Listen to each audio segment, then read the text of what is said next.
Hello, everybody. Welcome back to another video. Lex the Great here. We are continuing our experience with GURPS third edition. I'm going to attempt the solo adventure in the back of the book called All in a Night's Work, Introductory Solo Adventure. So I copied over one of the characters from the presets here, the pre-generated characters, as it recommended, because it says that this adventure is better off played as a thief. And I chose this one here. Looks like his name is Dow Blackthorn. Dave Blackthorn, Dow Blackthorn. So I just printed out another character sheet here from the same website I mentioned in the last video, and just copied his stats and details all over to the best of my ability, as I like to say. Now, uh, this is just again how to. This is not a tutorial how to play the adventure. This is simply me recording my experience practicing this GURPS game, using the solo engine because perhaps this might be a good way of learning the game. So it looks like it's divided within entries. Do not read them in order; they will not make sense at all. Instead, read entry number one first, and then we go from there. So it says you are a thief and you're good at it. You specialize in robbing the rich. Nothing notable about that. Notable about that, you laugh. The poor folk don't have any money. Tonight you're going prowling through a especially wealthy part of town. You don't have to get in here. The neighborhood gates are usually well defended, but you saw the chance tonight with when a watchman found the bottle of whiskey you left for him. You slipped by as soon as he had to drink himself to sleep. The It's a lovely night for a thief. The moonlight shines almost as bright as day. As you glide from shadow to shadow, you check the windows and doors. Soon you find a chest level window that isn't barred. You slip your knife blade into the windowsill and undo the latch. Turn to entry one. So this is entry one right here. It says you take a moment for inventory. You have everything you normally carry. It's all listed on the character sheet, which is right on the back here. This is from the pre-generated character. Now, one other thing, so it says, and one other thing, a large canvas sack. The sack can carry up to 50 pounds of loot. You can slip through the window. So I'm going to add that. I'm assuming that's what wants me to do. This sack, a large canvas sack.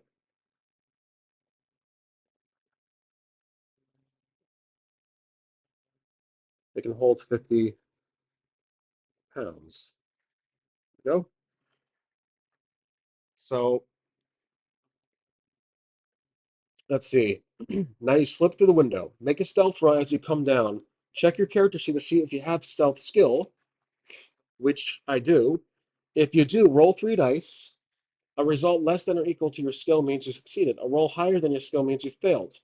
Throughout this adventure, you will also roll three unless specifically told otherwise.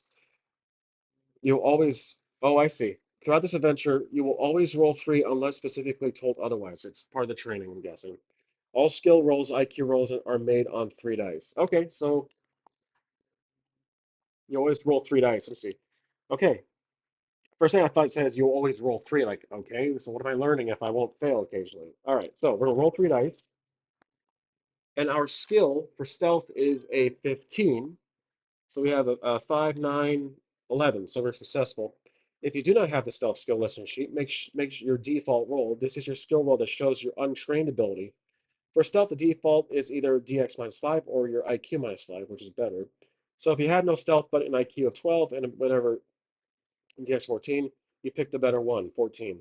14 minus 5 is 9, so you roll against a 9. For more Onyx success rolls, default rolls, see page 86. For details on the stealth skill, see page 67. Now try a roll. If you succeed, so to choose your own adventure style approach.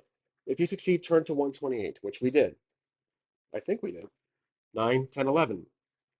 Oh, yep, we did. Okay, so turn to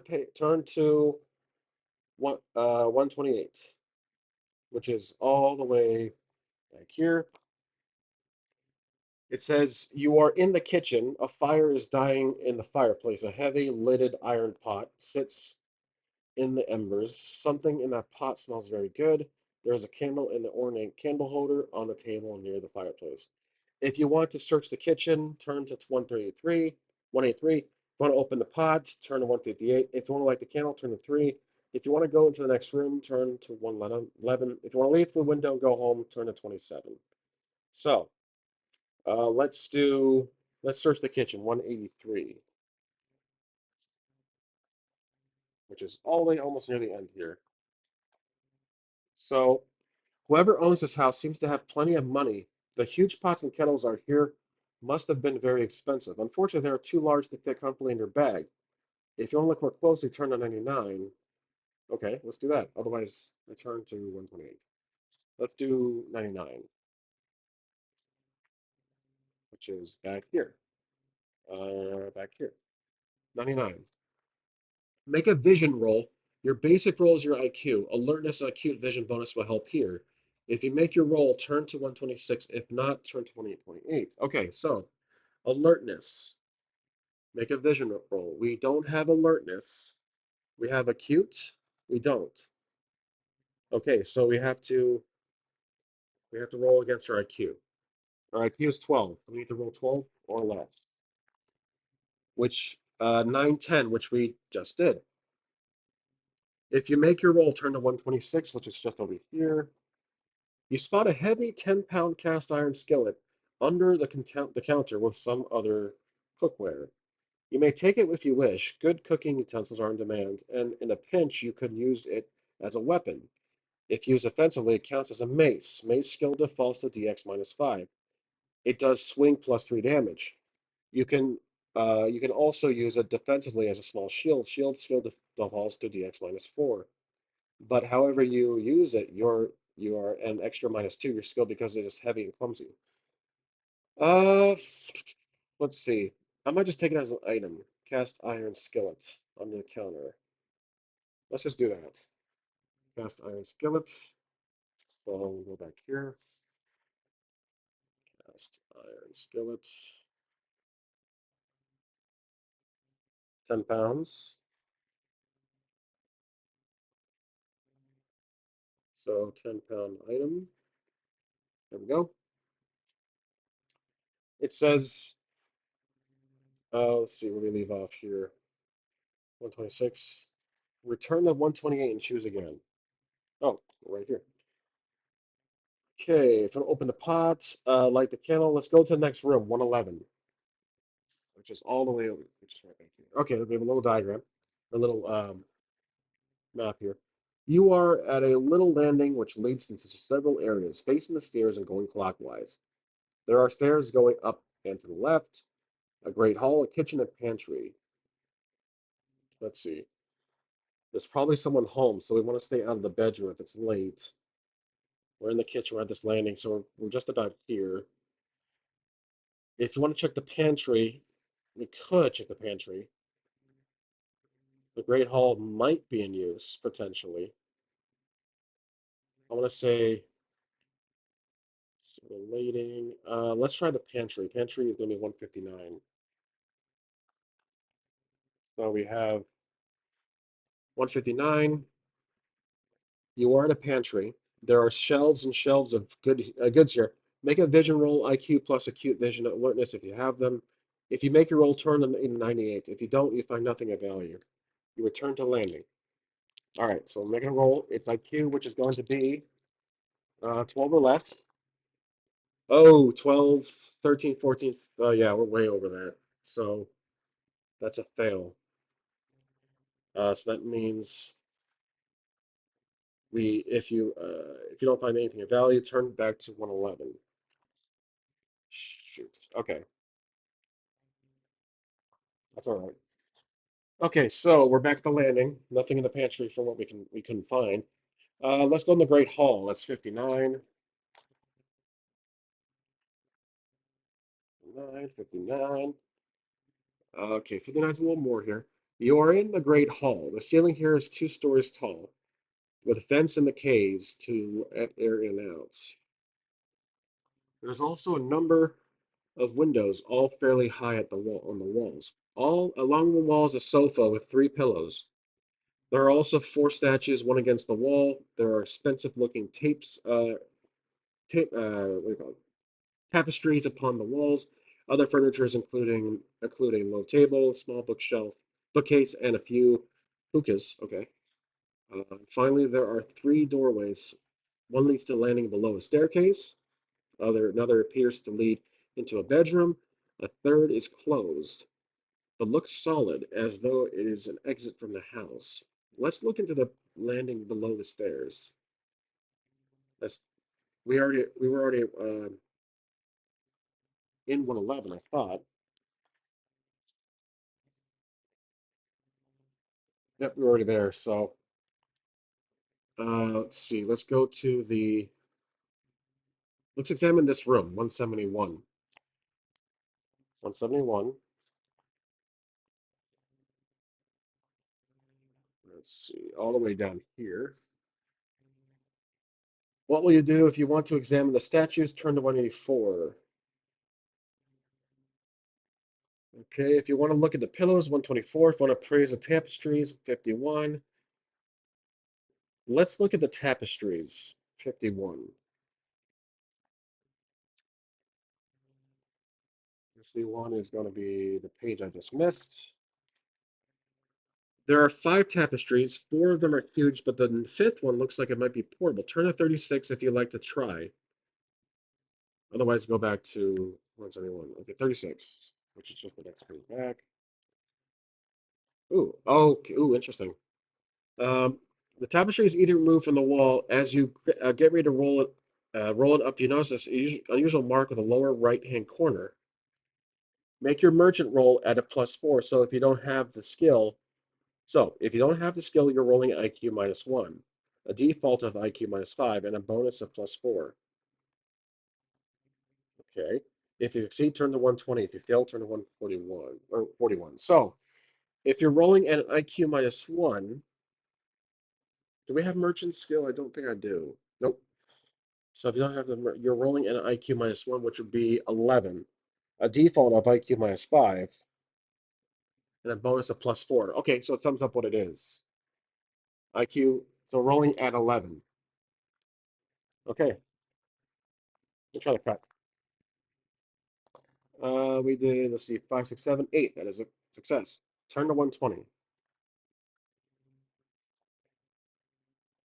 The mark is that of a Jaharno, a weaver, whose work is in demand. Once word gets around that this particular piece has been stolen, it might be hard to sell in here. But your fence will almost certainly be able to find a buyer somewhere far enough away that it won't be recognized. If you want to remove the tapestry from the wall, turn to 41. If you want to try to look for something else, turn to 171. Let's remove it from the wall. 41 is over here. Let's see. It comes down easy. You roll it up, and you may take it. It weighs 5 pounds. Okay, so let's see. What was it called? Back to one. Let's see. So we have 5 pounds. All right. It is a piece of tapestry.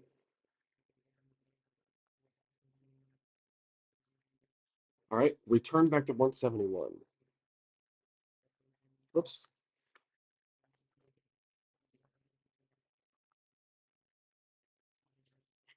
All right. What will you do? Let's see. So if you look at other furnishings around here, turn to 129. Uh, if you finish here, turn to 59. Let's look at the furnishings. So 129.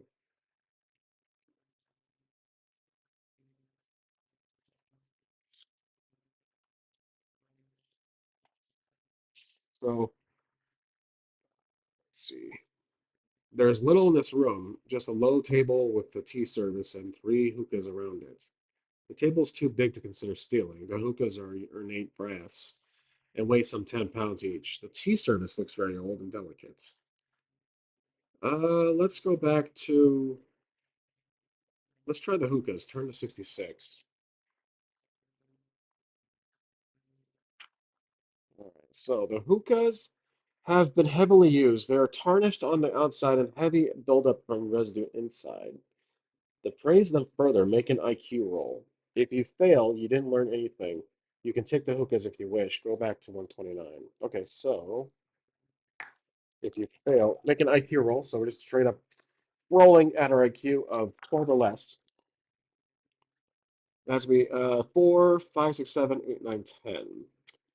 5, 6, 7, 8, 9, 10. So that we are successful. Okay. If you fail, if you succeed, turn to 145. So you recognize the mark of a local smith on the base of the hookahs. You can tell the hookahs are too well used to be valuable in and out of themselves, and too recent to be antiques. You can take them if you wish, but they're probably not worth the effort to carry them home. Return to 129. I will leave them, let them be.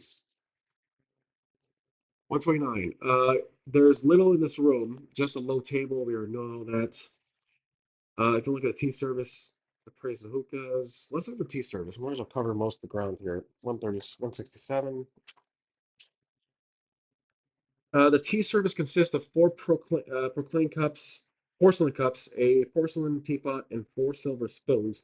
You study the spoons, make a merchant IQ, defaults IQ -5, or a jeweler IQ -6 roll. If you have both skills, use whichever one is higher.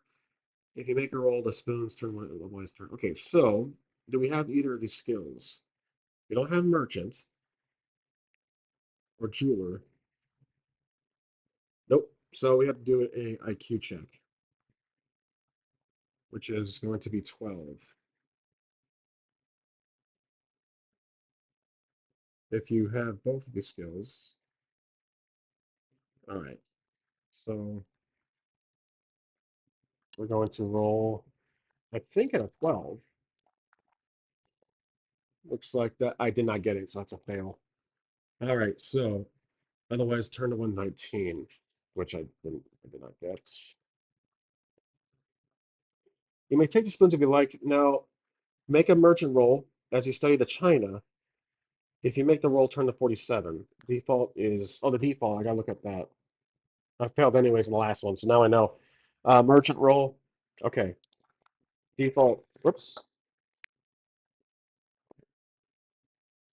The default is IQ -5, which is going to be, let's see, that's going to be 11, 10, 9, 8, 7, so 7. 7 or less at the China. Okay, we don't get it. If you fail, you decide that the China looks old and you don't want to bother with it, something that fragile. Okay, if you want to look elsewhere in the room, turn to 171.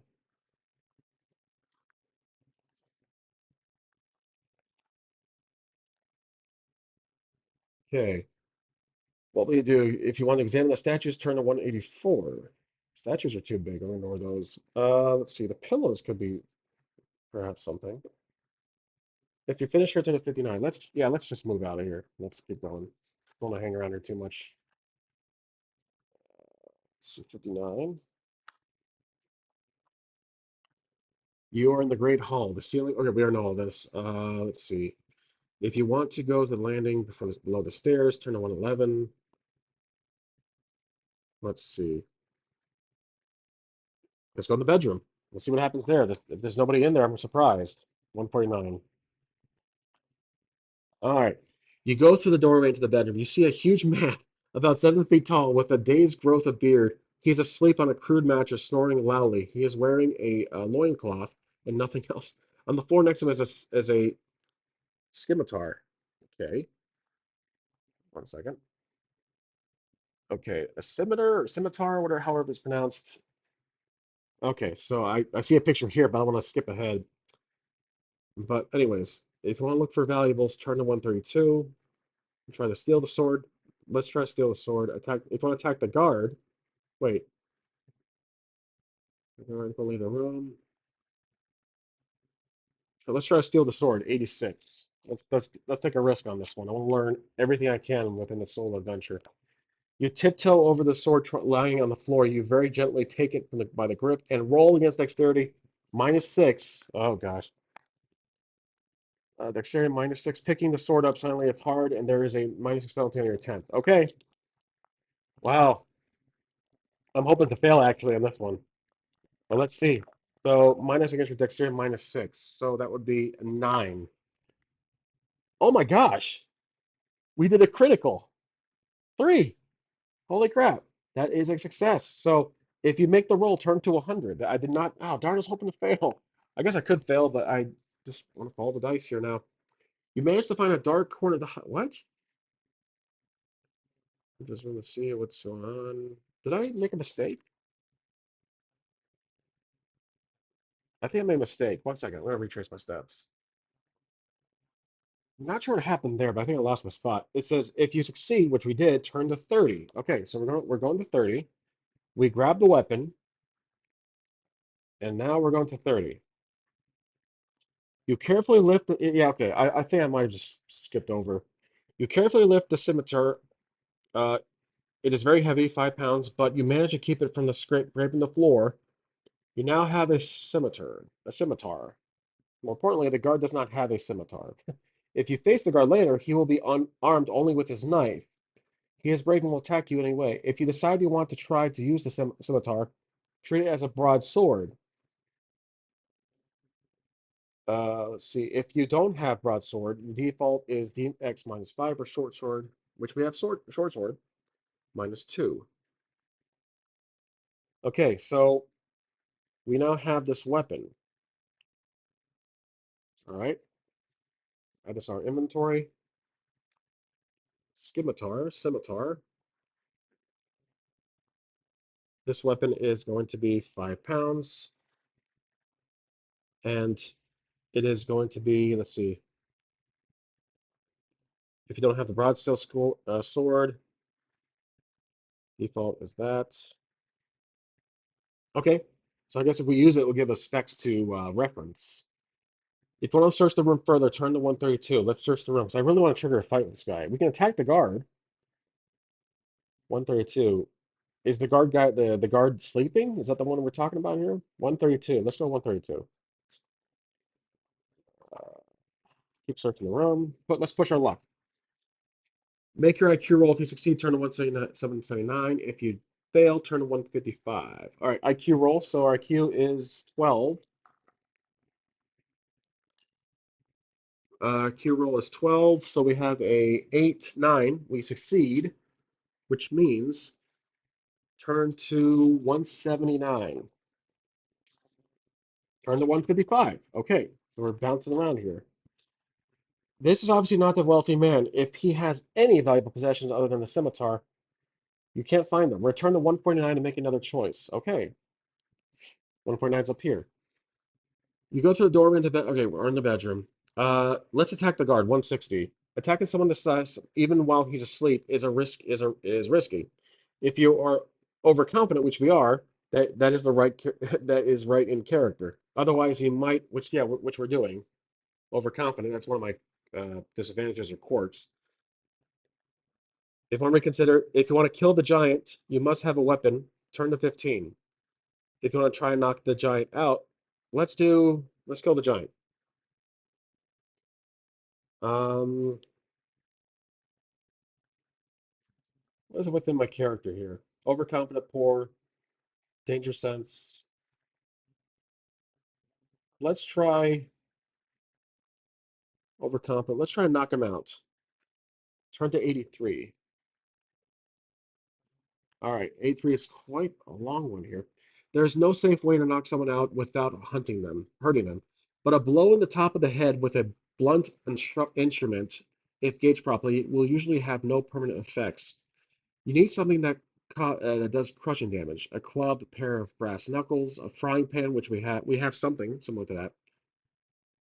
Would be great. If you have nothing else, you should use your fists. Remember that your fist does thrust -2 damage.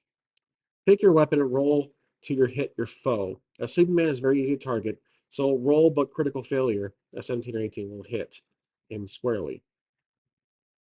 On a 17 or 18, the giant takes no damage except his pride, and he wakes and his turn immediately to 11. Okay, so we roll. Let's see. We have we have that item, cast iron skillet, so I'm gonna use that. Strength, let's see. Sleeping man, so no critical, but we'll hit him squarely. Are we just generally rolling at anything but 17 or 18? All right, let's try it. We're rolling for it. Of course, I roll exactly what I don't want to do. Well, actually, 6, 11, 15. I just made it. Otherwise, you hit him. Roll your damage according to the weapon you are using. I'm going to make it up and just say it's a d6 minus 5. Let's just make that up. Or I'm going to do, I really don't know actually. Let's see. What's it say? Otherwise, you the default page 100. The fact that this is a blow to the valuable part of the head. His brain gives a special result. Well, let's take a look. Let's try to use one of our weapons here.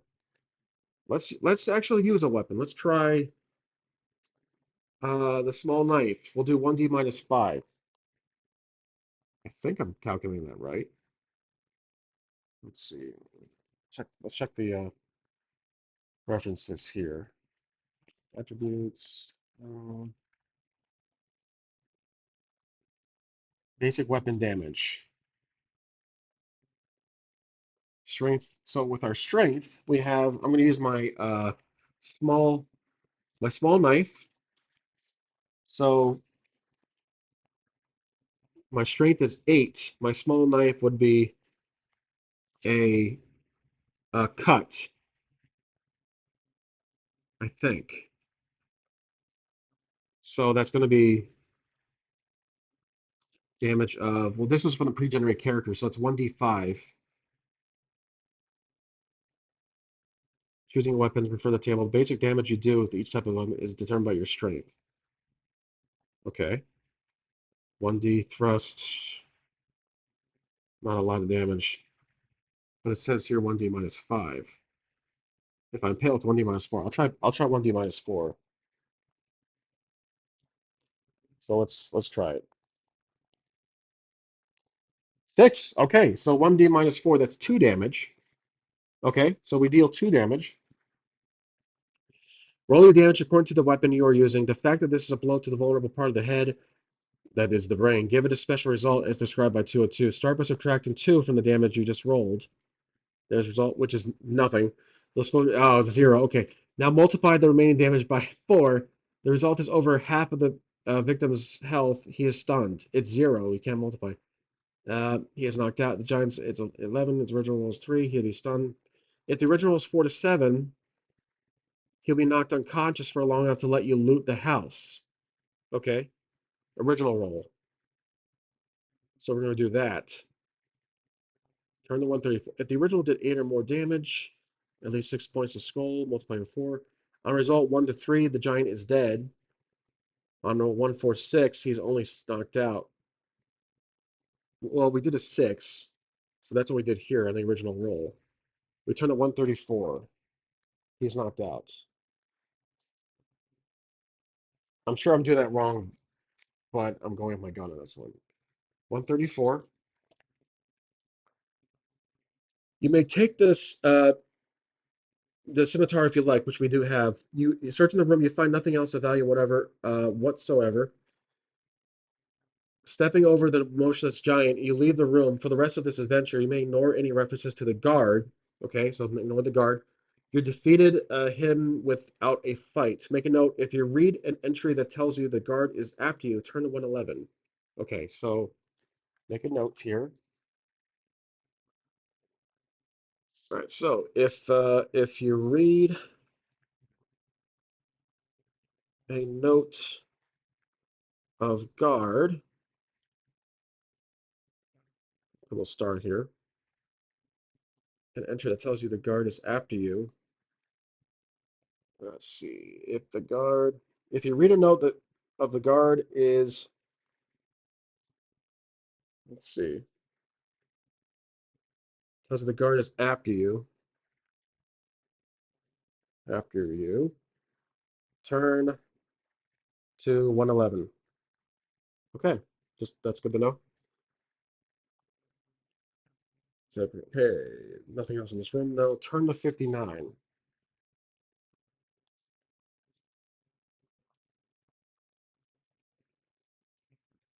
59.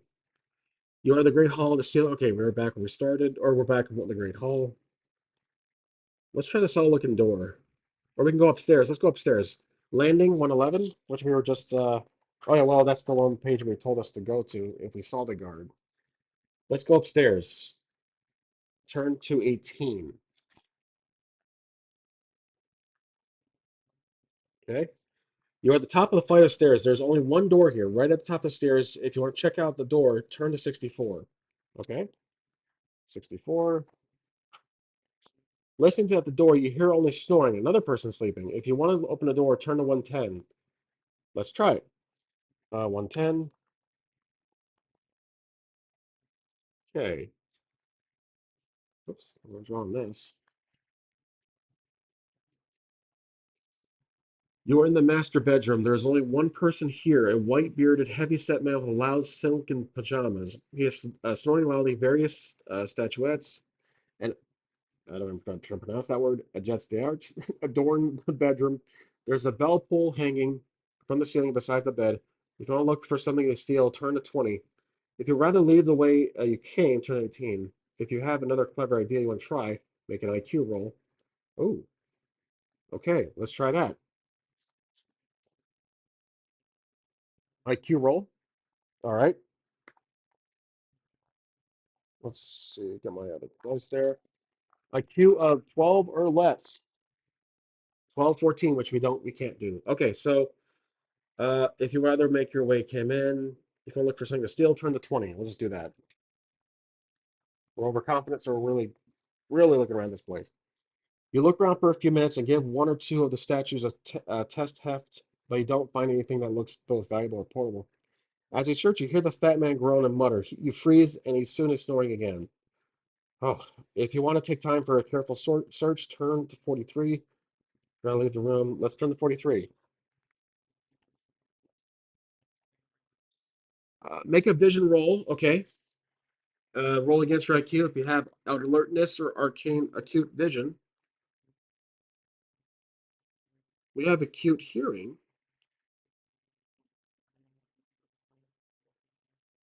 alertness. I don't have alertness. I have acute hearing. Okay, so we don't have either of those. Roll against IQ. All right, let's try it. Do another IQ roll. So that'll be IQ is 12 again. We failed, I think. Let's see, 11. Yep, 13. We failed. If you fail, you didn't find anything. You decide there's nothing of value here. You leave the room on your way. You came in. Turn to 18. Or take a look at the fatso. Turn 52. Let's do 18. Let's see here. Yeah, top of the flight of stairs. There's only one door here. Let's go back downstairs. We're back at 111.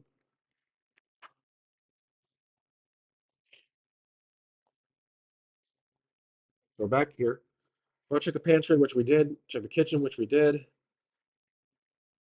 Did we check the kitchen? Let's go up the stairs. Great hall. Let's go back to the kitchen. 128. That's where we came in from. You're in the kitchen of fire dining. Yep. Uh, open the pot. Let's open the pot. 158.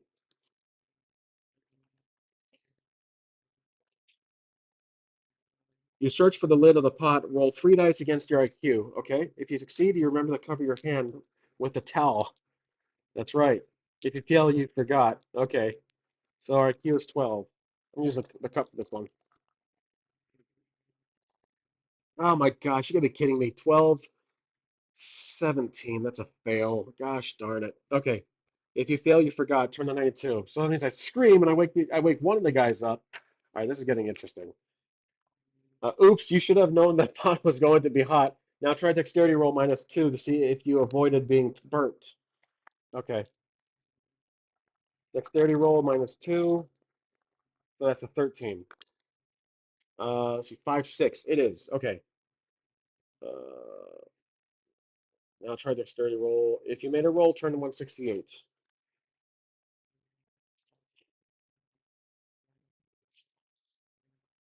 It's a good stew. You may eat as much as you like.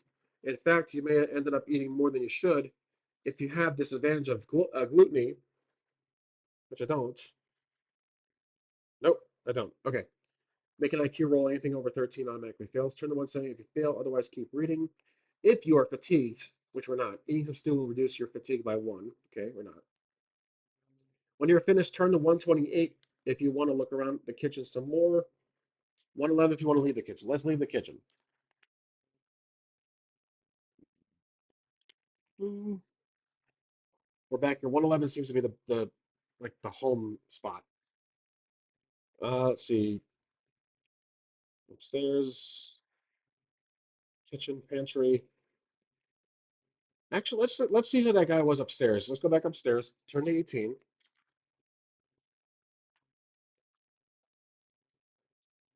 Okay, there's only one door here. If you want to go back up, if you want to check out, turn to 64. We open the door. All right.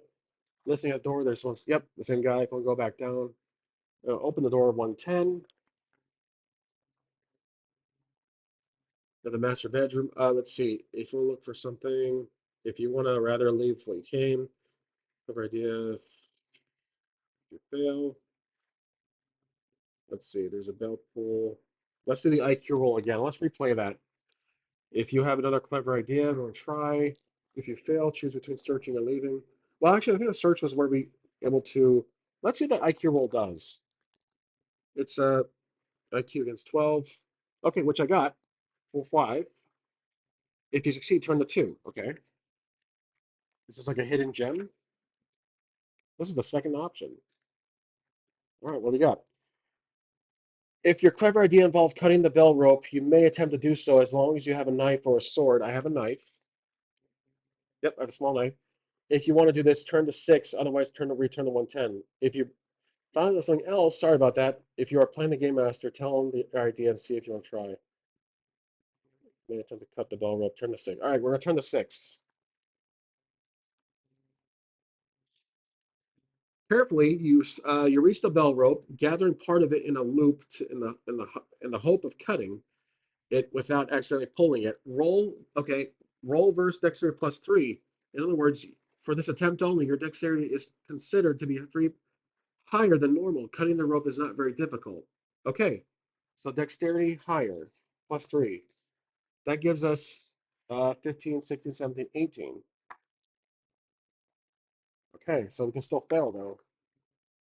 That's 9, 10, 11. We're successful. If your dexterity succeeds, 55. If you fail, you pull on trying to spend it. Okay, 55. You guys right here. Gently, you saw on the rope, but your weapon seems to make a little impression. The bell rope is resisting your blade. If you want to saw harder, turn to 91. Okay, let's try it. 91. The cloth falls away, and you see the rope that has a core of woven metal, like a fine chain mail. You won't be able to cut it after all. Make a dexterity roll if you succeed. Okay, dexterity roll. Our dexterity is 15, which is really good.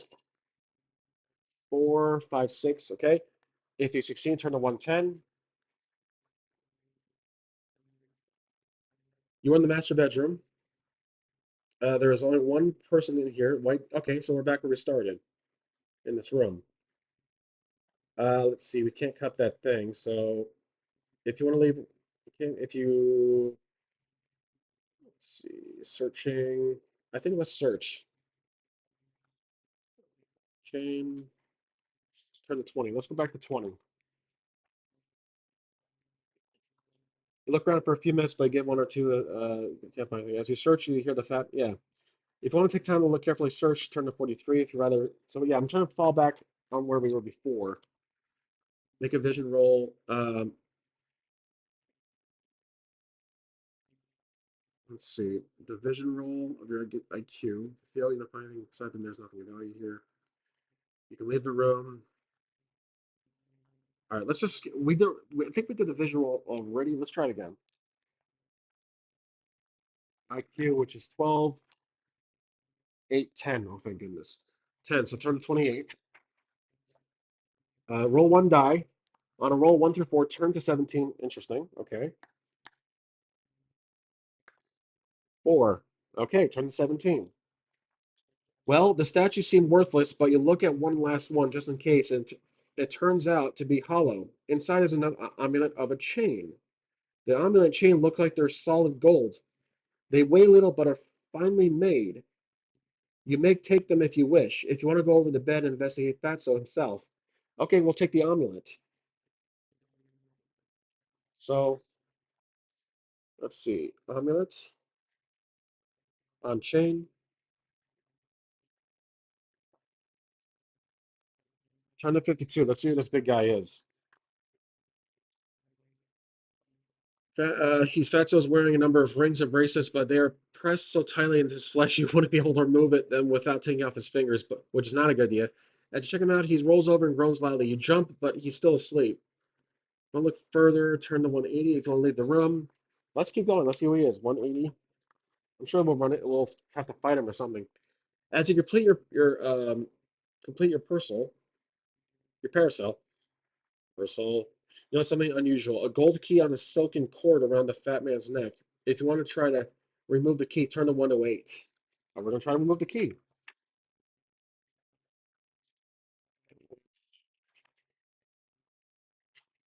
Carefully you grasp the key, ready your knife to cut the cord. Make a pickpocketing roll, which I do have, I think. Yep, pickpocketing. Right here, so 15 or less. If you succeed, turn to 1 to 38. If you fail, all right, so this is a pickpocketing, 15 or less. Not bad, 8, 9. So if you succeed, turn to 38. You cut the cord and carefully slide it out of under the fat man's neck. Now you have a key. What does it unlock? Nothing in here. You already checked and you saw no keyhole. The key is far too small for the door's locks. It looks like it opens a chest or a drawer. You drop it into your pocket. Okay, let's add a key into our inventory. Let's see. The fat man rolls and mutters in his sleep again. If you want to search the further, turn to 53. If you want to leave the room, let's search 53. Uh-oh. Yep. You push your luck a little too far. The fat man awakens and does what any normal person would do if he saw someone standing over him, a knife in the throat. He screams. Then he reaches up toward a bell pull. Roll a contest of dexterity. Your dexterity and his 11 to see if you can stop him from pulling that bell pull. If you win the contest, turn to 162. If you lose, okay, so we're doing a contest roll. I was hoping for an interaction with another NPC to learn more about this game. 11, 7, 8. So good. We are successful. Uh, Turn to 162 if we're successful, right? Yep, 162. You manage to grab the Fatso's arm before he can reach the belt pull. You still have the knife at his throat. You can cut his throat. You can threaten to cut Fatso's throat in order to get him to tell you where he keeps the money. Let's try that. Let's try 7. Let's see. Fatso's more interested in saving his life than he is hanging on to his money. He reaches under his mattress and pulls out a bag. It's a small. The weight is negligible. Negligible, but it jiggles very nicely. Jiggles very nicely. You may take the bag if you wish. If you don't have time to find out what's in the bag right now, someone else is coming up the stairs. Uh-oh. Okay. So bag, question mark. It jingles, I guess. It's probably coins. Let's add that to my inventory.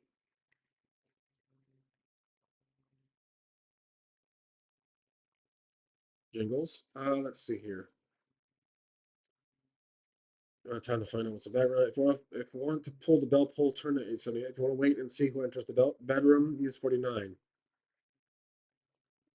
Why would it? Let's pull the bell pull. Let's see what happens. I'm overconfident. I don't know if that's a stupid move, but the last thing you see is a huge figure of Fatso's guard. Which, all right, we ignore the guard. Right, we ignore the guard. A trap door opens in the floor and you fall through. You take 3D. Oh, okay, wow. The fall. You take 3D minus 9 damage from the fall. Roll 3 dice and subtract 9 to see how many hits you took. Minimum is 0 against or your default will keep you from taking any damage. Okay, so acrobatics skill or default or we have acrobatics. I don't have acrobatics. What? Wow. I don't have acrobatics. So I have to roll a DX minus 6, which is going to be 9. 5, 6, 7, 8. I barely manage. Uh, will keep you from taking any damage. All right, so you land in a small room. The door's open, and through it, you can see a door that looks like it might lead outside the house. Quickly, you scramble to your feet. You flee. Turn to 10 if you want to wait here for the guard to come back. There is no guard, so we turn to 10. 10's over here. You are in the guard's bedroom with the guard hot on your heels. You don't have time to look around. This room opens out to the Great Hall. Turn to 157. Let's see. It doesn't go 111. You run the Great Hall being chased by the guard. I'm just gonna go with the guard chasing. I know that does kind of change the fact we knocked him out, but maybe he woke up or something. I'm just worried about that. If you have absolute direction, turn to 160, 161. We do have one absolute direction, 161. I do have that. Yep, I have that right here. 161 is right down here. You can tell the door opposite the guard's room leads outside the house. Turn to 133 if you want to leave. Otherwise, right, yep, we'll turn to 133, which is over here. You dash to the door, slamming it behind you. You're outside. The closed door gives you a moment's head start on the guard. He has a move of 5. If your own move is greater, you can escape. My move is 6. Turn to 185. If your move is less, if you do, you make your stealth roll. Okay, so 185. Our move is higher. Here we go. So when you get home, your adventure is over. Figure the worth of your loot. Use the table below. The first column shows what you could buy with the item in the market. The second column shows you what the fence will give you. Of course, you won't fence the coins. You spend them. If you have use for any of the items you may keep them. Okay, so we completed the solo one shot, and we have to price up the uh, cast iron skillet, which is going to be $50. Fence will pay, so 50. Then we have the tapestry. Tapestry is $2,000 or 2,000 gold, whatever you want to range it as. The scimitar, which I'm mispronouncing, the scimitar, 650. Wow, that tapestry was great. Amulet, the amulet is 400. The key, which we don't know what it goes to, we didn't really explore that. I don't see that anywhere. Okay, the bag, that's a bag of money, 500. Okay, I'm sure the key was to something great. But it looks like we got the most priciest item, and that was the tapestry. So as for the sheaf of papers, the fence lasts up purposely when you take them. And what's so funny? He asks you if you are literate, turn to 62. If not, okay. So we're looking to sell some stuff here. If you took some, let's see, turn to 62. If not, if you are literate, which we can't read, I don't think we can. We cannot read. If not, turn to 166. Is this not over yet? Do you know what you have here? Says the fence. You don't, of course, he chuckles. The pedigree of Canary, some old love letters, and tens of years of business records for a cesspool cleaning service. The toss the paper to the floor. Return to 185. Okay. So, oh, that was a sheaf of paper. I'm sorry, I don't have a sheaf of papers. Never mind. So we sell him. Right. I see. If I do these two here, I jump down to, I think here. If you took some jars of random, use a below table. Interesting. So, um, we sell him the. I was mistaken about this one part. I thought it was. I just kind of read ahead too much. We sell the. We definitely sell the tapestry for 800. So we gain. So we sell that for $800. We're now up to 1,000. That's good. Okay. And now we're going to sell the cast iron skillet for 20. Right. So 20 on top of that. We now have 1020. All right, we're going to sell these. We'll keep that weapon actually, the scimitar, the one I cannot pronounce correctly. The amulet will sell for 200.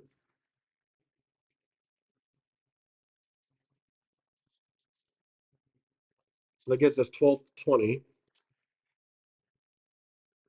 Okay, and then we'll do the bag. Turn to 165 if you have this. That's the one we thought it was worth something. Right. Why did I write 500?